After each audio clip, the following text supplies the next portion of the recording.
I just started. Oh. Hello, everyone. This is State of Exile, episode 32 with you, ProjectPT. What up, man? Hello. Thanks for inviting me. How are you guys doing? If you guys don't know, ProjectPT is fairly new to the streamer scene. He's been around for maybe 2 to 3 months and pretty damn close to a partnership. He's been playing a lot of beta, and we're glad to have you on board, man. Appreciate it. So, this episode, we're mainly going to be covering a whole lot of beta changes. Divination cards are going to be coming out soon. A bunch of new uniques. And some of the more favorite skill gems and keystones have been changed in location or just completely reworked. We got Shock Nova changes, Arctic Armor changes, Punishment changes, bunch of really cool things or really not so cool things. We're going to talk about those during this episode.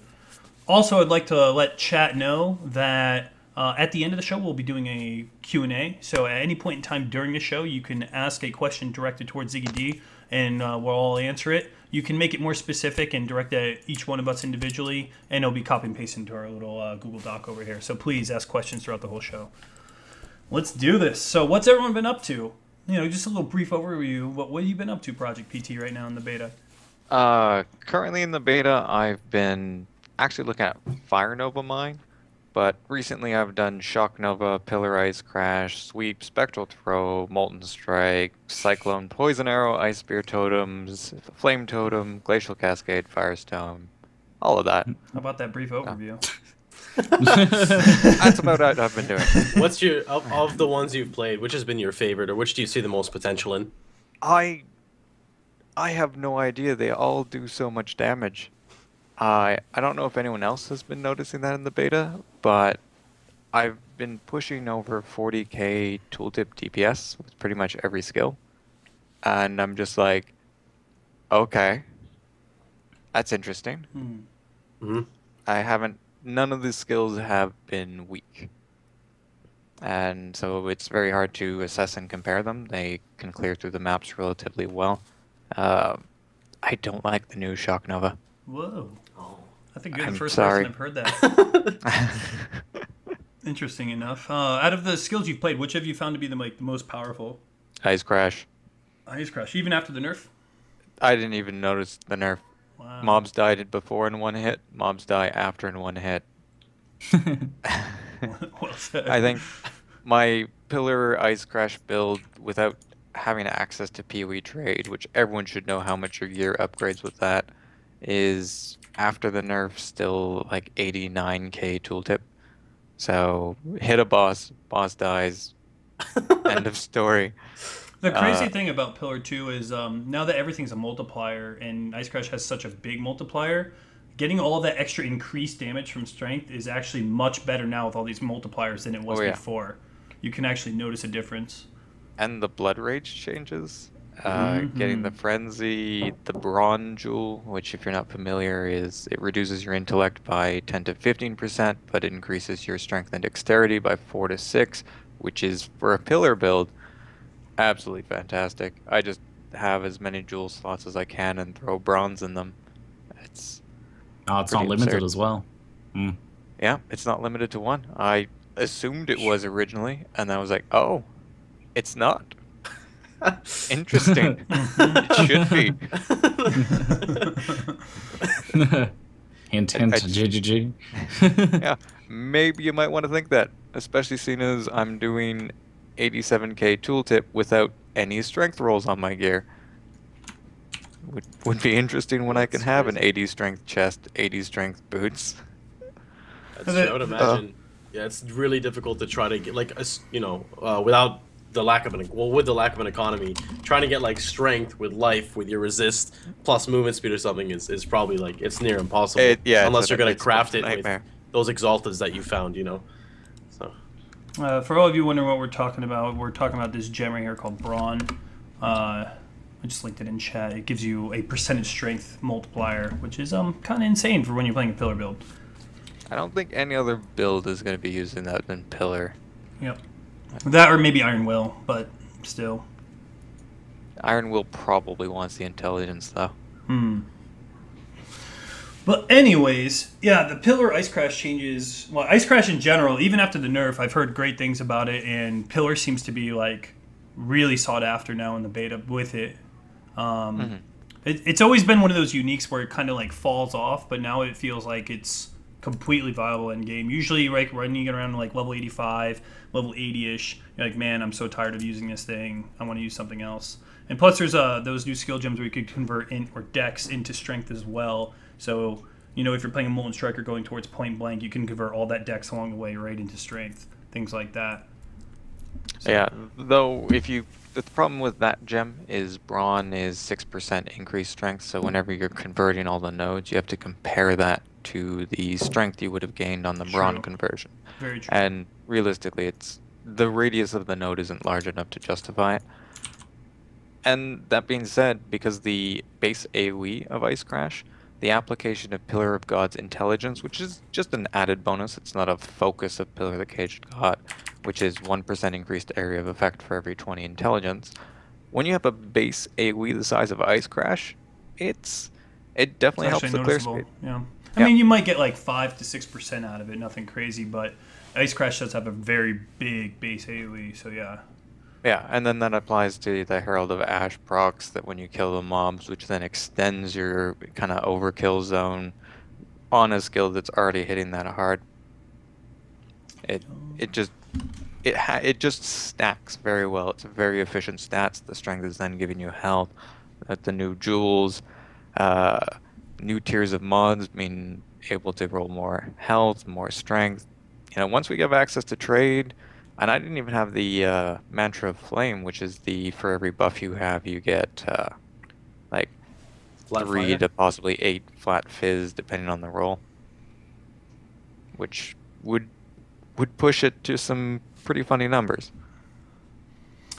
So, with that being said, it seems that Ice Crash is still in a really good spot. You know, people were worried they were going to over-nerf it, and to be honest, beta has been a lot of, like, for the most part, the new things they've been adding has been really good, but the things they've been nerfing or trying to balance has just been pretty downright saddening. And it's good to see that Ice Crash actually is still pretty popular and playable.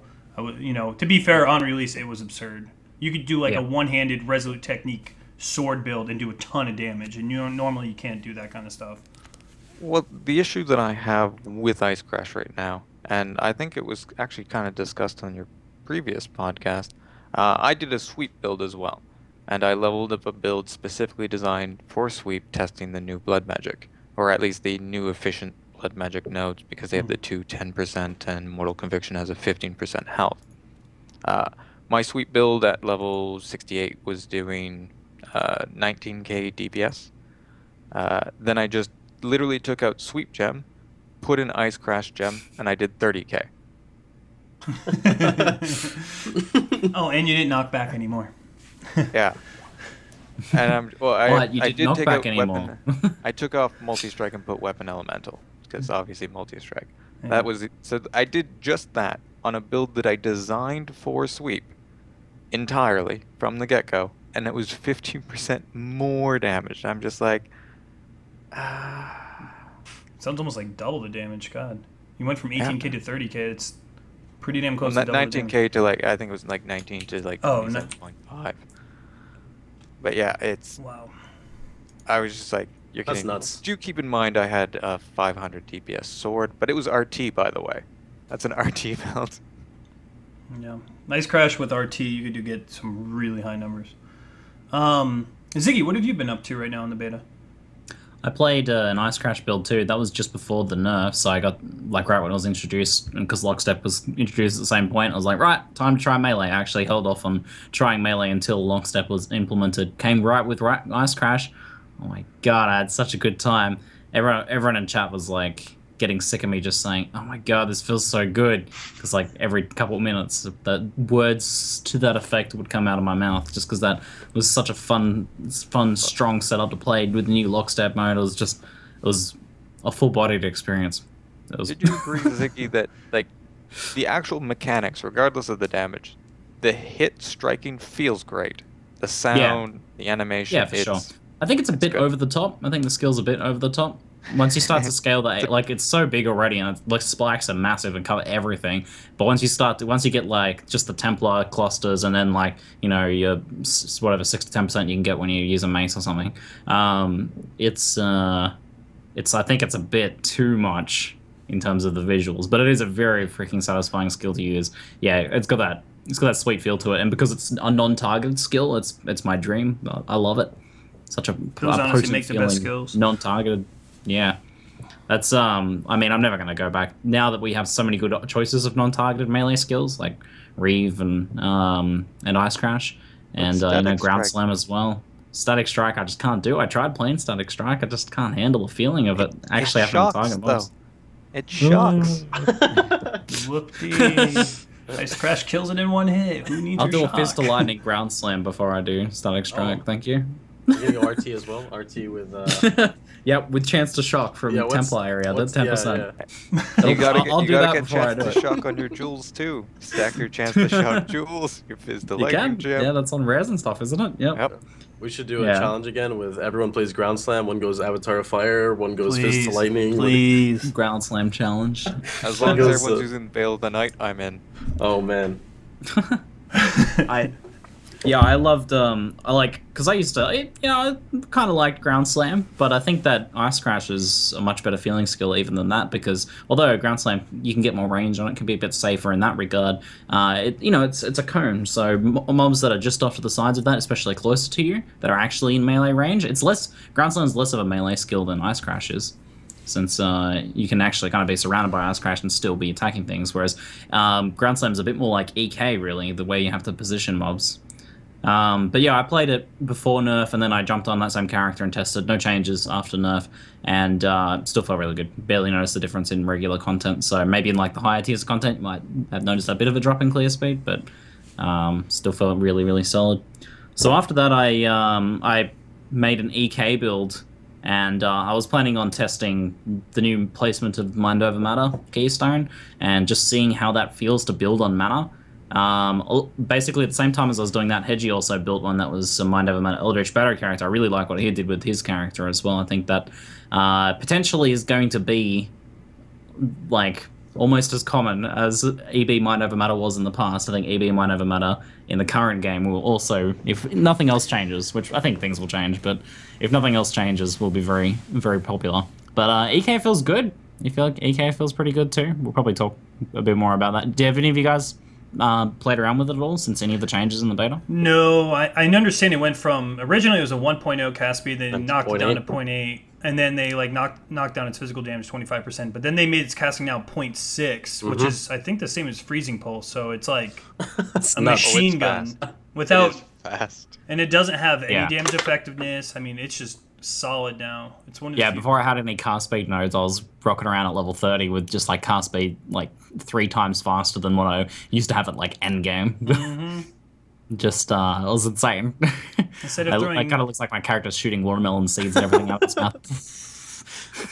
Instead of throwing toothpicks really slowly, now you're throwing toothpicks really fast. Yeah. Basically, yeah. It still doesn't feel like a top tier skill to me or anything like that, even after all the buffs. But it is quite passable now. It's quite I would say a decent skill, but not a great skill. But with the crit chances, the I think it's the biggest thing. Shuriken MTX though, and that attack speed. I didn't get to test that. That's got to be. Test that. I know that's got to be live because MTXs. But that's what I want to see. That's what really it's missing right now. That's probably the one thing that it's missing. I would say is the shurikens. Yeah. There's no MTX, man. So what you're trying to tell me is for skills in order to become top tier like Ice Crash, it has to cover your whole screen so you can't see anything? Basically, yes. Because then, then you don't need to be worried about dying. You don't see any skills that would kill you. So you just have operate on faith. It's pretty hard to compete in clear speed when you're using an Ice Crash that hits the left side of your screen, the right side of the screen, the top and the bottom, and you're like, oh, I have the range of a freeze pulse build. What? Yeah, and it's not one directional exactly. Yeah, totally. So and then I played a bit of Cutthroat as well. Was the final thing there? I played like the start of Cutthroat League. I didn't sleep the night prior, and I didn't sleep last night either. So my sleep patterns have been kind of screwed. I'm doing a bit better today than I was at the start of the the Cutthroat. But I'm curious, did you guys play Cutthroat, and what did you think of it? I was planning on doing a 24-hour stream of the Cutthroat because I'm a PvP advocate. I know people here aren't necessarily. However, I leveled really slowly, and I was in the top 20 for a moment. Like there's some problems at the higher levels, so it just kind of fell off. It feels more of like a fun thing, and I just don't really care about PvP and PoE. I mean, it's a cool thing, you know. It's fun. That's what it's supposed to be. It's not a race. There's no maps. It seemed cool, but it's just not for me, so I didn't do it. The thing was, I don't know. I think kind of what happened to me was because I was on the Australian servers, I was only seeing instances from the Australian servers, which meant that if I had to, so there was I ran into like 3 people. I killed one person and got killed by one other person. There was a couple other people I ran into. We kind of couldn't kill each other, so we had no choice but to just leave each other. And that's like all I saw. I saw like 5 people. A couple of people watching me, people watching me on stream, and saw that there was not much going on. So for me to actually, I think, get more people, and I don't know, apparently it was pretty dead on other servers too. But for me to run into other people, I actually had to commit to being on US latency, low latency. That's why I stopped. Yeah. At the EU, there was trying to find people, one person I could invade, but alternately there was also one person that was camping myself, and he had better gear, and there was nothing I could do because he could kill me that I had worse gear. And they said they had a level discrepancy, but he was 12 levels higher than me. How am I supposed to kill someone with a 3+3 skill level gems, the health passes? I'm just like, and losing my gear every time.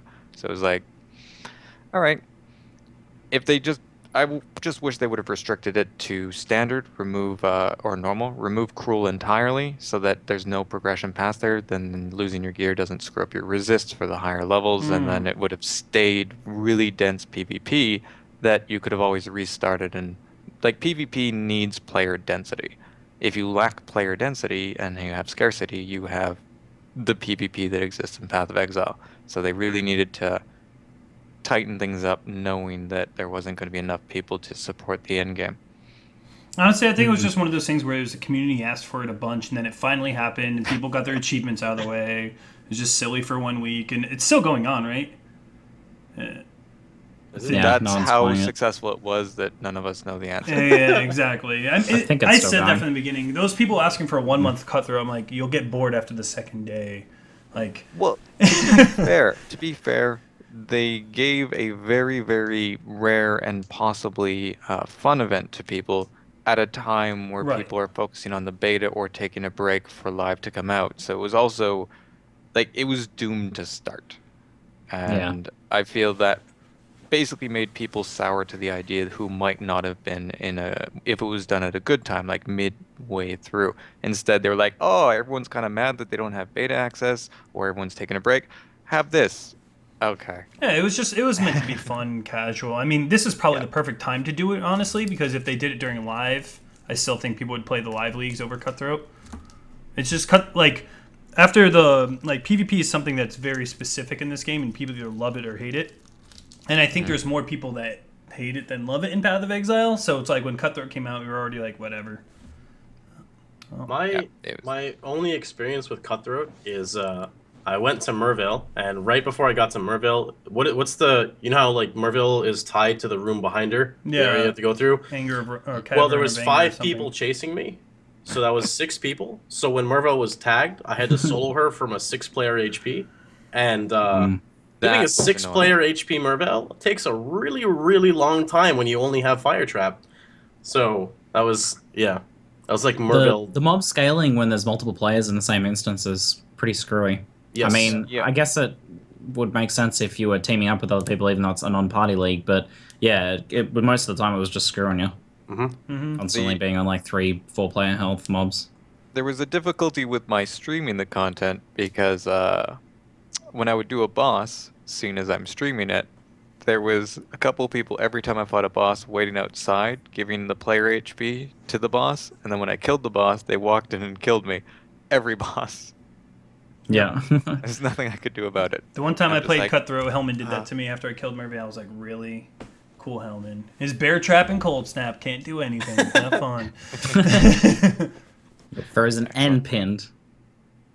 Yeah, I don't know. I had a few fun moments in it, and I like thinking about the potential that there's maybe a couple people playing at like higher levels now, getting a really rare experience that doesn't ever happen otherwise, where they get to PvP in a PvE environment, which doesn't happen normally.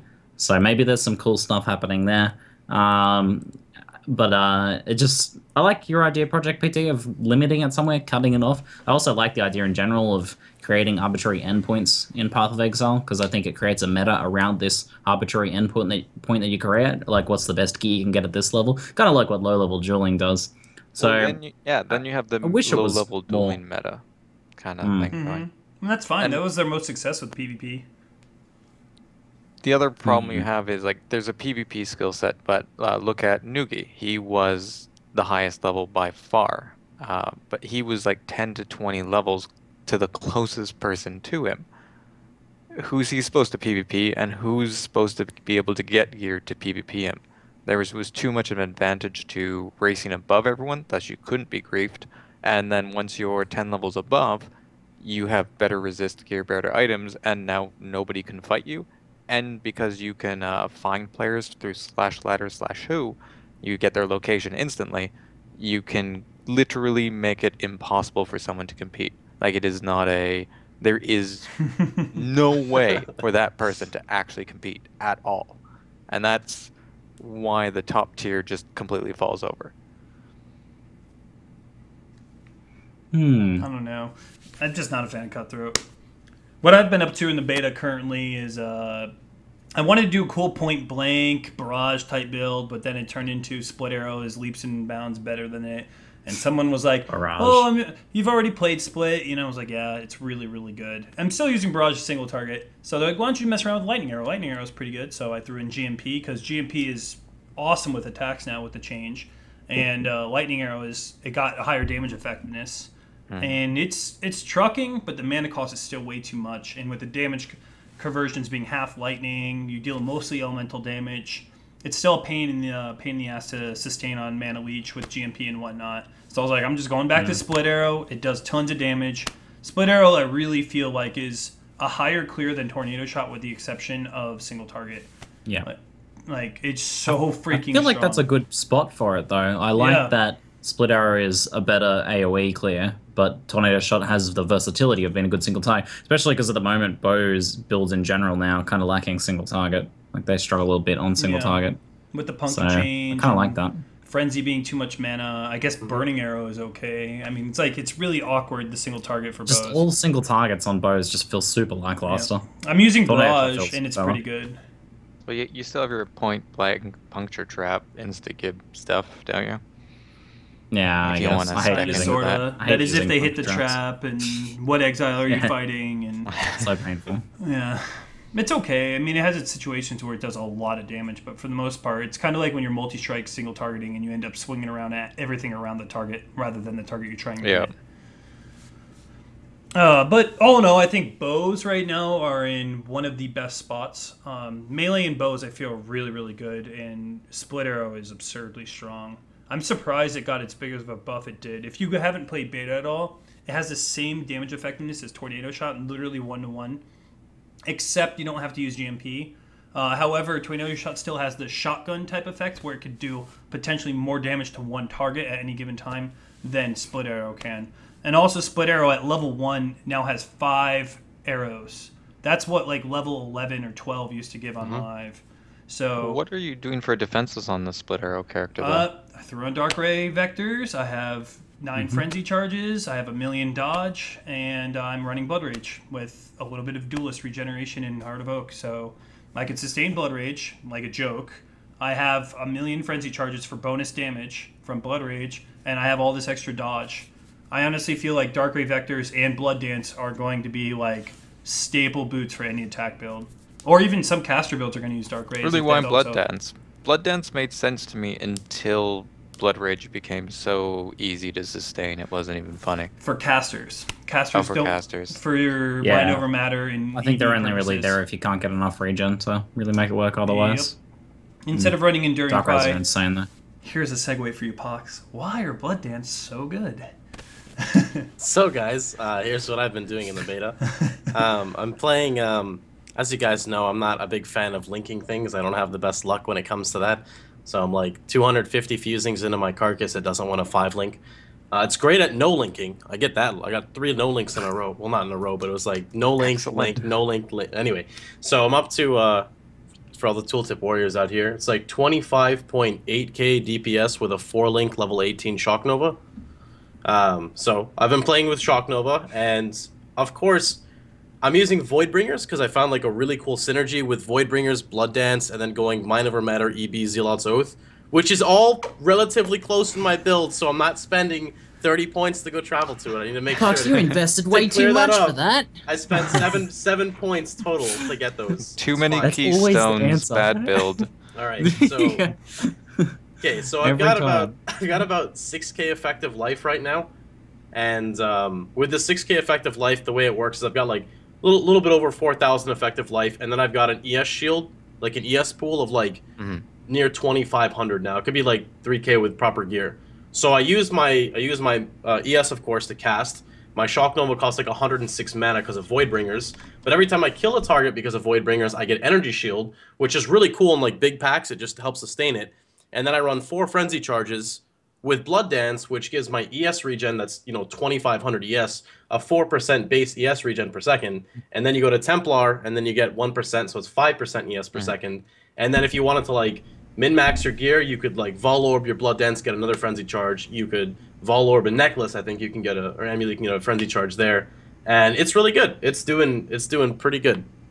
I like it. I found some really cool stuff. And the only time I ever go is like insane burst damage. Like I'll go do Weaver in Jungle Valley, and I'll walk and you just get spam Flicker Strike, then your health will go down. You'll HP pop to get back up, but your ES won't go back up.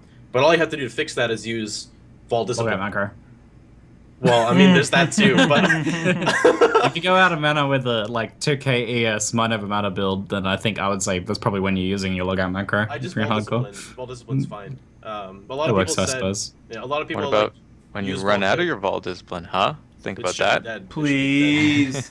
dead. Yeah. I mean, in my builds, I can run 2 level... When I get a 5-link, I'm going to run 2 level 21 Vol Storm Calls.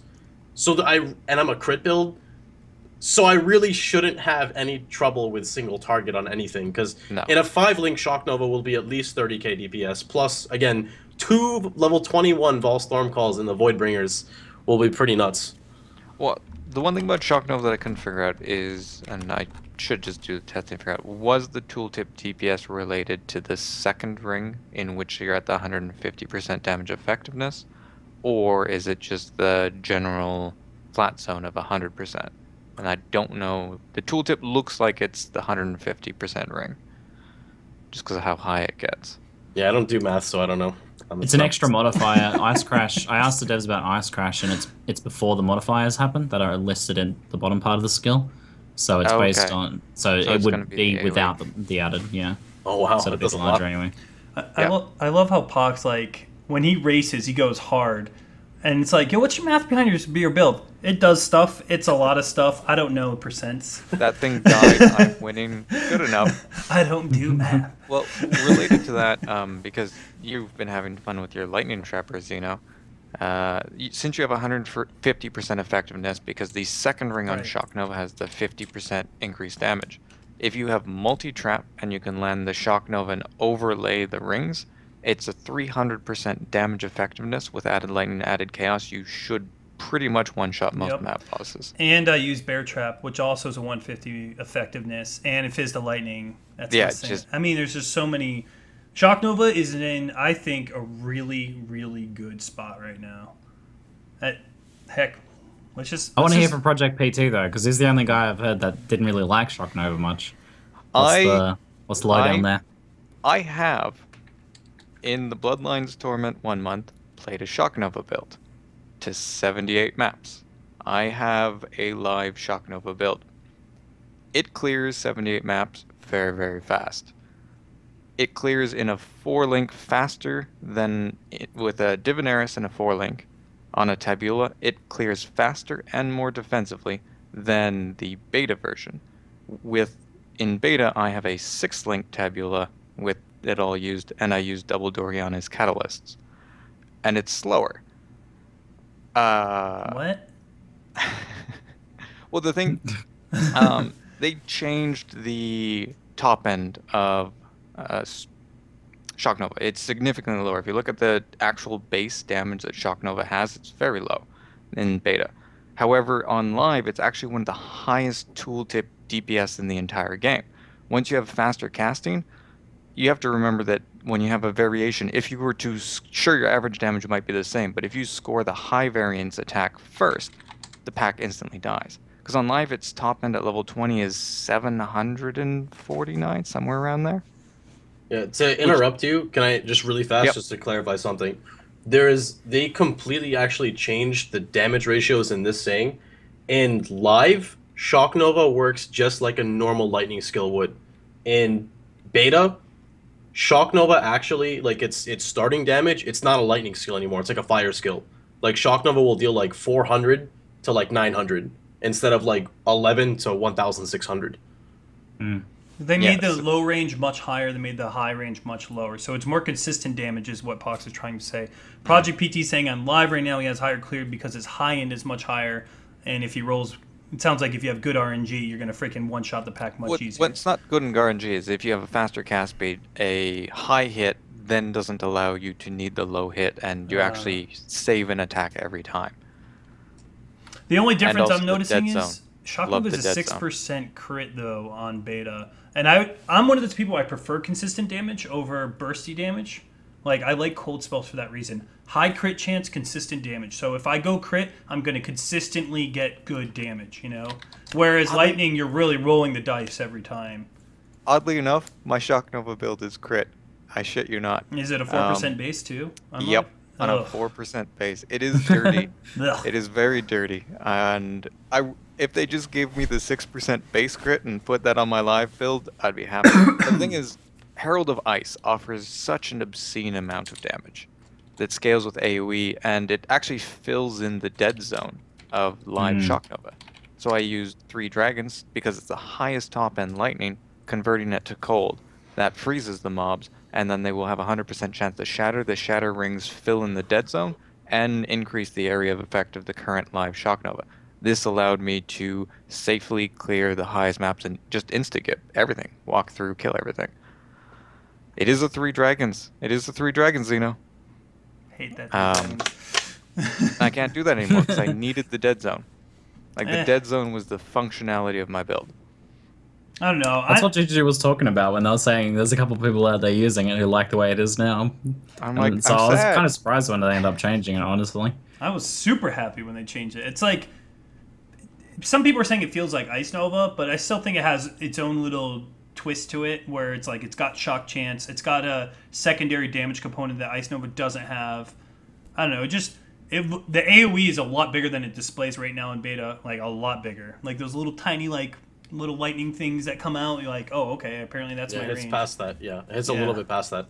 I've noticed that with a lot of skills. There's a little bit more area than visually with most skills I use. Yep. All in all, I know there's people like you, Project, who found a way to make it work, but finding a way to make it work versus the entire community being A-okay with it and having fun with it, I'd rather that be the case. You know what? As much as I like my build, I will agree with that. It is more accessible to most people. The one I had, it only works in a specific case set up one way. And that's not fun. It shouldn't be that way. However, I do think it's too close to Ice Nova that it just feels that I'm clearing a map with a different color. That's my problem with the current iteration. Not even that different. They're both blue. I like it, though. Don't yell at me. Yeah, I like it because you have to, if you really want to min-max your Shock Nova, like the way I do it is I've just gotten it just down because you've got the outer, the inner, and then the ring. And the ring actually hits a decent amount. But if you want to make sure you're one-shotting everything, because I usually do one-shot everything. Well, I guess 2-shot because I have a curse on hit Shock Nova and then regular Shock Nova because I dual curse. So I just curse on hit Shock Nova to see exactly where the radius is, and then just pop Shock Nova and everything dies. And then just go through curse on hit Shock Nova, which is actually also really cool because as we all know, there's this thing called Dan's game Thornflesh, which basically insta-gives most people. But it's okay because I curse on hit and I'm like, oh, that's reflects. That's okay. And then I just kill it with my curse on hit. But I like it. I like it because its positioning actually matters. It gets a significant increase in damage. And it's also unique because even though it doesn't have a dead zone, it's one of those few skills you don't want to just get as much AoE as possible. Because you have too much AoE, when haste mobs just like run into your face, you can't get your proper modifier of damage. Oh, snakes on any of the Shock Nova builds, live or beta, they're annoying. Wow. Discharges. Discharges, yeah. So now that you guys heard a little bit about Shock Nova, we're going to go into the heart of this episode where we're going to be talking about the big skill tree changes, some keystone changes, caster defenses. It's a big problem. Let's go right into it. The biggest change right now in terms of caster defenses, people are trying to make work. I'm personally against, but we have the Mind Over Matter movement change. It is now located in between Witch and Templar, right by the quick recovery node, and it still does what it does in live, where when you're hit, 30% of your damage is taken from mana before life. If you have the new Eldritch Battery, it will take from your energy shield before mana before life, and that's how it's currently working. It's a really good change to where it's located, but I feel that without the trifecta, in my opinion, a forced trifecta of Mind Over Matter, Eldritch Battery, and Zealot's Oath, it just feels a little bit forced. Some people are making it work, but making it work for me isn't like I could pick up this keystone and it functions by itself perfectly. What are your thoughts on this right now, ProjectPT? Caster defenses. I'm in a different boat with caster defenses because I have been basically strictly playing low life without shavs or the chest piece, or like the budget shavs, just any chest piece low life, using chaos resist to mitigate. Now, the Mind Over Matter change in terms of low life non-shavs splits the chaos damage that you would take and then puts it into your mana. That is obscene. Like, this is essentially about 18% max chaos resist. This is, you have no idea how great this is mathematically to low life. But more related to what you're discussing, the placement is efficient, right? You're in kind of the Zealot's Oath region. If you want to use that, you're by cast speed nodes. It's in a better place. I don't think there's much argument there, except for some of the builds that were planning on abuse it in the old location. How effective it is, using it with EB, as Hedgie was, and I think ZiggyD was also trying to, it's effective. It's probably more effective than it was.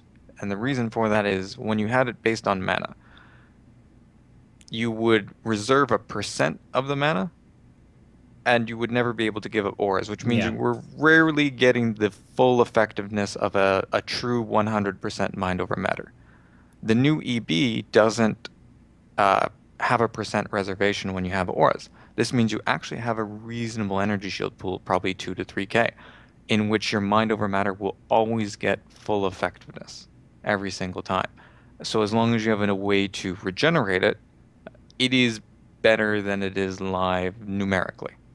As long as you have a method of generating energy shield. That is the requirement. If you don't, then it's not reliable enough because you're going to get hit in between the 3-second window and it won't recharge. So that is something you have to build around. Now, what are your instances? You've been playing with the 3 keystones all in one defense. How do you feel about it? No, I actually wanted to test Mind Over Matter specifically without Eldritch Battery, because I knew the Eldritch Battery combo would be strong, and I first saw Hedgie do it and later saw Pox doing it, and it seems like that's the case. It seems very, very strong. It's more niche, as ProjectPT says. You need to have that way of regenerating, so it does force you into something like Zealot's Oath or one of the other couple of little options.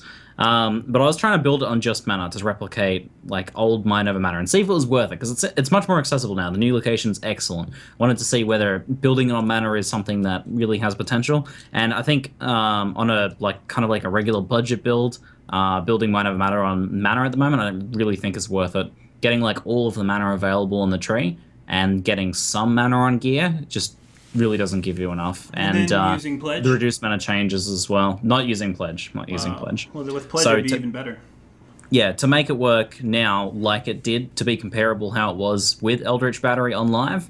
So in terms of on a mana-based Mind Over Matter, not an energy shield one, you'd need a pretty big gear investment. And before you were kind of just getting mana regeneration, not usually getting too much actual mana on gear. Now I think you need to actually get mana on gear because before you were getting that ES for that instead. So it is to get it to be comparable to live, you'd need very high gear investment, which I guess is not too bad a thing. My theory and my thinking that's come out of this is that GGG kind of wants it to be something, Mind Over Matter to be something where, on a budget, it's a solid extra layer of defense, but it's the sort of thing where if you take a bunch of spike damage, you need to back off for a bit. And this kind of, I guess, is sort of in line with what Carl was saying about how they want some things to be more situational, like how they said they initially wanted Arctic Armor to be more situational. I think maybe they want Mind Over Matter to be more situational. That's why we feel a bit restricted in terms of mana. But yeah, it seems like ES is the way to go, though, even looking at all that. I don't really like the feel of it based on mana at the moment. So, Pox, I want to have a little bit of tiff with you here. This is going to be a good debate. You love the trifecta. That was your build was all about. And by the trifecta, I'm referring to Eldritch Battery, Mind Over Matter, and Zealot's Oath. If you want to describe why you like that, and I'm gonna counter it? Completely counter it. Okay. All right. So before I go into it, then let's have this debate. I want to state that I understand exactly to an extent of what you're saying, where you want to pick up the keystone and it works automatically like it used to, and it doesn't. But I'm just going to throw out at the chat some ways of running this. You can use Enduring Cry to sustain it. You can use Blood Dance with Zealot's Oath to sustain it. You can use the unique chess piece that came out that works so when you have Enduring Cry up, then you get extra life regen per Enduring Cry, which will directly affect it, and you can rely on Vault Discipline. He's referring to Restless Ward, which I just showed. There you go. Okay, so the reason why I'm doing what I'm doing now is I get to pretty much reserve all my mana and run the auras I want. So I'm running Arctic Armor, which is a defensive boost. The reason why I like Arctic Armor now is the only time I will ever die, really, aside from spells, is getting stunned. When you're stunned, you're not moving. When you're not moving, Arctic Armor is helping you because you're not moving. So getting stun locked is usually what will cause players to die. And as Arctic Armor works now when you're not moving, I mean, that's a perfect example. And then I'm running Wrath and Herald of Thunder. So the way my setup works is I have no life regen because I'm running Zealot's Oath to support my energy shield, which is about 2,400, 2,500. I use Blood Dance with Frenzy Charges, with Zealot's Oath again, to sustain my mana. Furthermore, the way I can survive on life is because I have 1% life leech on a weapon. You can craft it with Katarina, it's not expensive at all. And 1% leech on a caster, as you guys know, is more than enough. You're fine. Like you can sustain your whole way through. I've never really had issues with it. The only time you have issues is if it's like Burning Ground or you're getting hit by a degen from like desync, which doesn't really happen anymore. So you're usually fine in that case. The only issue I would ever have with my character is, say I'm doing a boss like Merveil or Dominus, something that's kind of tanky that won't insta-die. If you Lightning Warp, your regeneration will stop because you're casting a spell, so your ES will not regen. If you get hit, it cancels it. So when you're running away, you need to run away with a Quicksilver. You can't Lightning Warp. But other than that, if I were to ever take an insane amount of burst damage, you go into a fight knowing something's going to happen, you hit your Vol Discipline, you essentially take 30% less damage because there's no way your Vol Discipline's going to go out unless you get one shot. That's not going to happen. And then I have, my life pots for my life. And even though the way Mind Over Matter works is it's a 30% conversion, to me, it's actually more than 30% because I run with instant flasks. I run with 3 life flasks with literally every build I do, even if it's CI. Don't ask why. So basically, you get hit, you heal. You get hit, you heal. You get hit, you heal. And your ES is still there. So even though it's taking 30%, your life is healing, your ES won't regen in combat unless you have something to regen it like that. So I really like it for that reason. And last thing, I don't have to look for mana regen on my accessories, on my weapon, on my shield, on my amulet. I can just easily weed out mana regen and get simple gear, which I'm all about simple things, budget builds, etc. So there you go. All right, here's how I feel about the new thing. First off, it forces you to go to the Templar tree. You must pick up Mind Over Matter in Zealot's Oath, Templar tree. So if your build is like, it's for instance going to be going Val Pact, forget it, it's out. You can't use Zealot's Oath and Val Pact together. Build's already dead. Okay. So I would counter this point by just saying that you're not going to consider a form of defense that has you go over to the Templar tree unless your build intends to be in Templar tree anyway. You're playing an AoE elemental skill. And then I also feel that acrobatics will give you more bang for the amount of skill points spent. I do agree that mana regen is in a pretty crappy spot right now. Mana regen is borderline useless, with the exception of maybe using Pledge of Hands. With the change to Arctic Armor, mana regen is completely pointless. I do feel that going acrobatics, phase acro, or a little bit of spell block in the Witch Tree would be fine. I also feel like hybrid would be a better form of defenses because I feel like you're investing. It's not that you're investing a lot of skill points to make it better. It's just you're sacrificing a lot of your defenses to make this trifecta work, and you're forcing your character to only go to the Templar tree. Now, like Ziggy said, if your character plans on going there, sure you can do it. But maybe endgame in really, really good endgame gear. These 3 keystones could take the cake over just a standard leveling spec. But I honestly feel like you're stretching hard to make it work. I feel like it's almost like it's forced. Anytime I feel like in the builds that already go to those areas though, which is quite a lot of builds, like like basically go the Witch, Shadow, Templar areas, which is tons of Spellcaster builds. It's really very little extra investment to get these things. Your argument is kind of akin to saying that Iron Reflexes is bad because my Arc character has to go all the way across the tree to get it. No, I got this. My point is that in order to make a keystone good, you need another keystone. In order to make both those keystones good, you need a third keystone. Okay. And why the hell do you want 3 keystones I would to make the something argument work? that phase acro is part of the reasons why you go acro, which is a second keystone. Well, okay. All right, I got this. They might be. I might be Come cutting on, semantics Project, here. really? Okay, ready? All right. And Anders Guile in live. I would actually another have keystone that you have to travel like 3 points down. Okay, really anyway. So just really fast to just show you. No one gets on us now. No, just to show you that you were being silly in a way, Zeno. The points it takes for me to get EB and Zealot's Oath is the same points it takes to get acro and phase acro. Yeah, isn't it just 5 points? It's 5. Yeah, but now you have to use Blood Dance or that new unique chest or something else to make that then their work. Actually, you see where I'm going? If Right. I get phase acro, all right. I don't need all this other gimmicky crap. Okay, next. If you're gonna go hybrid, are you gonna run Blood Rage off your ES? No, I probably won't. So what are you gonna run? Blood Dance? Or do you not want to use Frenzy Charges? It's my choice to use. I'm using it because Frenzy Charges give damage. The point you're making right there is that they freaking nerfed Blood Rage way too hard for ES builds. No. That I'm has not nothing saying to do with the build itself. They just destroyed Blood Rage. You said that you could go hybrid or you could go phase acro, and I'm going to tell you why I'm not doing those. You don't. Just because you go hybrid doesn't mean you need Frenzy Charges. They just nerfed Blood Rage. I way too hard want for ES Frenzy Charge 12% more. That's 16. It's so much damage.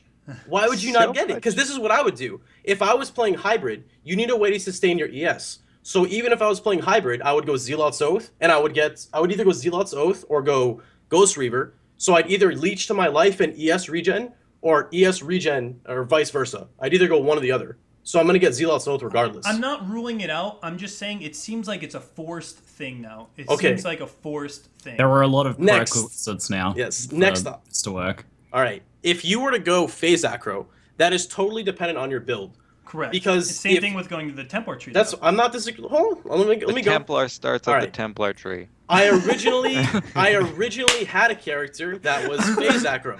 The only problem with it, the only problem with doing a phase acro build is are you going to use an ES chess piece? Because where are you going to roll your blues? You're going to use a 6-link staff or like a staff, for example, and sacrifice your chess piece to get an evasion chess piece. Because then you're being forced to go I'm going to use Lightning Coil because Lightning Coil is goddamn How are you going to roll blues on a Lightning Coil? Let's make an interjection. When we're talking about defense, one of the critical things that we need to consider, let alone the build, is the content that this defense is supposed to be mitigating. Now, acrobatics is very strong in live. However, when you talk about high-end maps, when you look at your 78s, your 79s, a tornado shot is going to wreck your world so hard it is even funny. People are getting one shot at 5k health because the physical damage is that insane. That's pushing people away from acrobatics, where mind over matter gives you the higher effective health pool. But there's also a very good argument of why go mind over matter if you could just go hybrid, because you're using mind over matter to make your energy shield into hybrid. And if you had a way to generate energy shield, you could have just been hybrid. Like, if you are generating with Zealot's Oath energy shield, why even pick up the Mind Over Matter keystone? Because you would have had 100% of damage going into the energy shield with it constantly regenerating. Amen, brother. Preach it. Preach it. However, that only There's works. always that's how it is. When you combine the fact that a build could potentially leech life using Life Leech and use Zealot's Oath to regen a secondary health pool, you can double dip at your maximum regen per second when you're talking about consistent damage. Yep. So it is very important to, because we're discussing defenses. Defenses is only to stop damage. What damage are we talking about exactly? Are we talking about, Merveil with her Ice Spear crits? Because that's a lot of instantaneous damage that if you don't have a Heat Flask left, you need to survive. Or are we talking, titty bitches or all those mobs where it's just really fast hits? It's creations, PT. But then, am I not supposed to say that? No, it's no. I just want to clarify something. I freaking love how heated this debate is, though, because this is the community's having this debate. Like, every time someone brings up or posts a video with EB, Mind Over Matter, Zealot's Oath or something, all these same things come up. I think this whole argument really highlights, though, is that caster defenses are becoming very niched because there's so many prerequisites for a lot of these things to work. And I feel like the lack of variety in solid caster defenses might be the issue more than anything. More than these specific things being too niche, there's maybe needs to be more options. And to clarify, moving out of context, hold up, I had an interesting defense that's related to what ZiggyD's, but I first wanted to ask, because we moved direction. With what ZiggyD was doing without EB, did you use Warlord's Mark to get a mana regen for just natural EB? I was using Warlord's Mark, yeah. Okay, because it's one of the ones where an interesting thing they said was there probably is going to be nodes to apply Mana Leech in the near future. That was something that was posted a while ago. And if you can get Mana Leech rate and Warlord's Mark, that would make Mind Over Matter very interesting in the context you were doing it. I would just like to clarify for the record, the best way for us to do that debate was Pox and I. We live with each other. We're used to doing this kind of thing. Okay. It makes good radio. I Come haven't on. finished yet. I was cut off. Okay. We're changing the subject, okay? We're changing it. Caster defense related, not your guys' arguments. More caster defense for sure. Oh, great. Okay. More of this crap. The fact that we can have okay, it's 10 seconds and I'm good. The fact that we're able to have this conversation actually means that there's viable sources of caster defenses. True. That is not just one thing. If you want to go, Dan's Game Resident Sleeper / PogChamp, you can do it. If you want to go Phase Acro, you can get it. If you want to go hybrid, you can do it. Like it's all fine. That's the good thing. This is a great thing. So related to caster defense, I have a character and it is a low life Fire and Nova Mine. By being low life, I can't use EB. Right? That is strictly out of the question. I'm not using Mind Over Matter because my mana pool is terrible and I have to sustain entirely on Val Clarity. Like, I just clear maps on Val Clarity. That is it. The defenses I'm using for this build, and I'm running about 5k energy shield, and it has surprising survivability. Arctic Armor, Abyssal Cry, and Cast One Damage Temp Chains pretty much means if a mob hits me, it stuns me. The new energy shield recharge being 3 seconds rather than 6 seconds by slowing the interval of attacks by nearly 200% when mobs normally have a 1.5 to 2 second attack speed plus their terrible AI. I have no mana regen, no Zealot's Oath, no energy shield regen, and I'm only dying if I'm being particularly stupid. Like, it is actually sustaining me because when a mob hits me, I Abyssal Cry, they're temp chained, then they're chilled because they hit me based on Arctic Armor. They're basically stunned. Anything that touches me stuns themselves and everything around me. And it works really good. Honestly, the best caster defense is temp chains with any chill. I mean, shit ain't hurting you. Let's be real. Just remember Abyssal Cry too. Abyssal Cry stacks another slow onto that. Yeah. Just to be people are really exploring like a heap of different options now like that. Like, we're seeing more people doing things like that and putting Arctic Breath with GMP chain on their custom damage taken. Yep. help with these things, and it's doubling as some extra offensive things too. Like, people like this, the changes on beta are forcing people to explore a whole bunch of different things, which is quite exciting. While we're in the heated debate, let's talk about the biggest caster change of all time. Note the Easter egg. Arctic Armor. It's coming up soon on your guys' screen. Arctic Armor. It's now at Mana Reserve. It's no longer a Mana Degen, which means another controversial change. Oh god, this change gets me pissed off. And makes I know me you so love it, happy. Pox. Makes me so mad. Makes me so happy. Zeno just doesn't like good things. That's how this works. All right. Here's why I cannot stand this change. One, it's nice to have it be on Mana Reserve now, but by putting on Mana Reserve, it makes Mana Regen pretty much useless. It almost feels like a fluff stat now, where before it was like, well, I want Mana Regen because I have Mind Over Matter. I want Mana Regen because I have EB. EB scales my Mana Regen. And I want Mana Regen because I have Arctic Armor. Now it's like, well, I want Mana Regen because I'm wearing a Pledge of Hands, and that's the only damned reason I want Mana Regen now. Honestly, by changing this to Mana Reserve, they really, really hurt the Mana Regen stat. And I don't know why I have to be stationary for me to get the less damage taken. And because it's less damage taken, if I have any armor or endurance charges, it's less effective. I get the best bang for my buck when I have 0 armor, 0 endurance charges, and I'm an evasion build. So, a bow character. Pox, let's hear your debate now. Sure. Okay, so one, I would like to thank ZiggyD for enforcing us to face tank Flame Blast and not run away from them. So anyway, on a separate note, the way I like it, all right, is stop moving. Usually with caster defenses, you don't have like a 6,000 life pool, right? Usually don't have like a crazy high life pool, right? You have like a, you're doing something for defenses. If you're going Mind Over Matter separately, you're going hybrid. Usually, in some type of scenario, you're prone to getting stunned. Usually, I mean, some builds are different. Maybe it's just my builds. I don't really know. Anyway, in the scenario of, in the event of you dying, it's usually from a stun, unless you get bursted. And when you're stunned, you're not moving. If you're not moving, Arctic Armor activates. So it actually activates a lot more than people would actually think. Like, my builds with 5k HP get stunned by White Skeleton Archers in 78 maps. Again, maybe that's just me, and then you get stunned, you stop moving. When a Roa charges you, you get stunned. So, I don't know. I really don't mind the change. And I think that Mana Regen still has its own niche little category. It's for people who want to run. Like, I've seen people run mana builds. I've seen people in beta with 1.4k mana with like 100+ regen just going through doing whatever they want. 1.4k mana? Yep, I've seen 2 people. Wow. For now, that's really good. So. The only...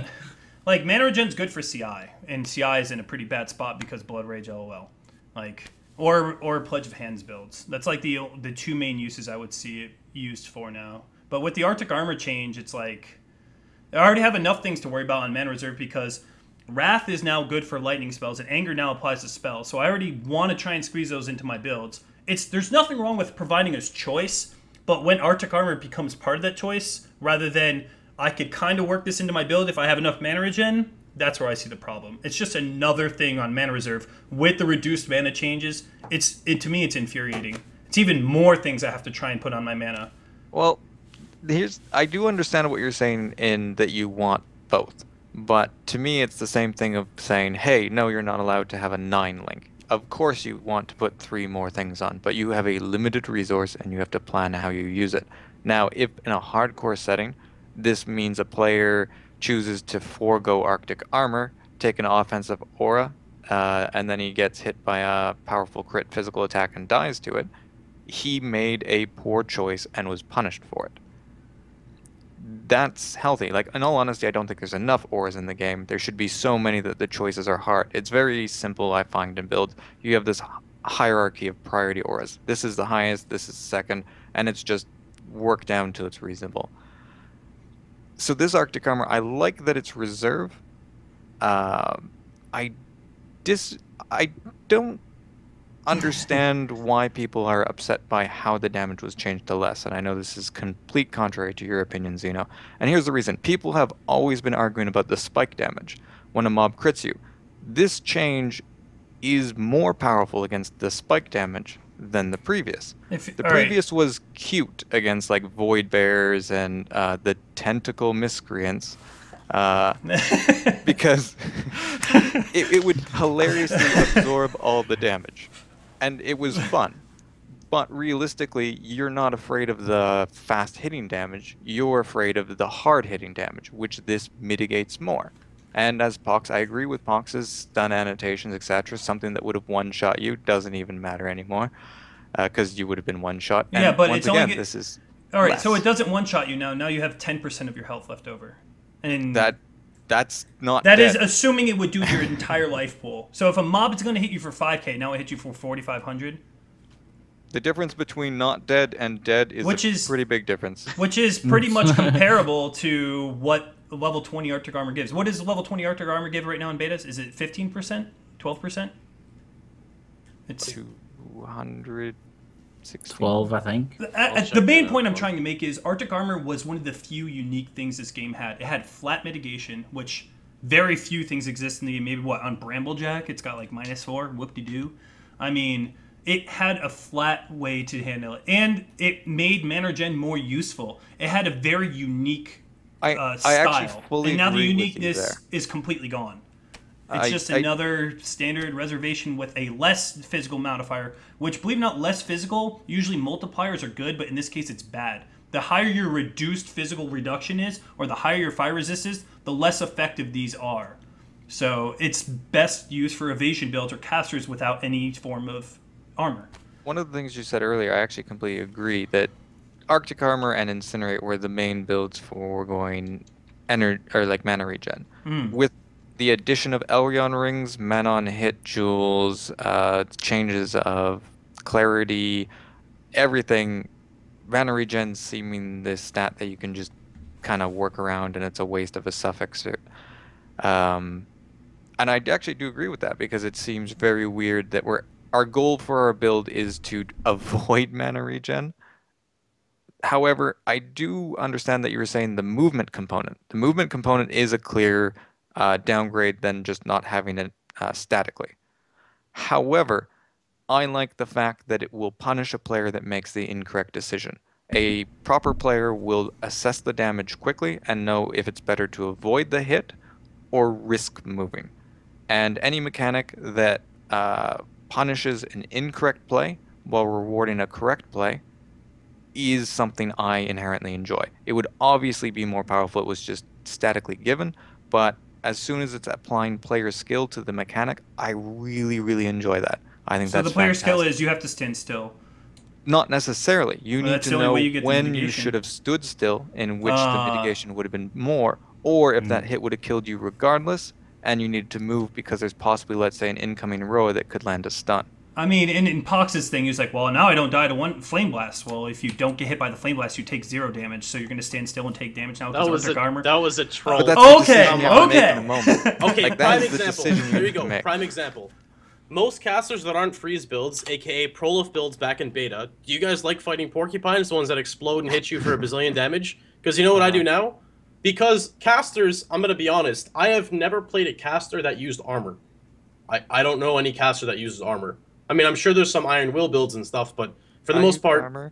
Okay, there you go. See, someone here uses armor. Most people don't, though. So in my scenario, the Arctic Armor is great. When I see porcupines, I know to stand still. As Project said, you have the decision of standing still, especially now with Lockstep. It's totally on you. Do you make the quick thing to run away, or do you know you can just stand there since you do damage anyway and kill it instantly? So what is your choice? So now you stand still to take 12% less damage or 15% less damage when old Arctic Armor would mitigate more while you can move. I wouldn't use the old Arctic Armor.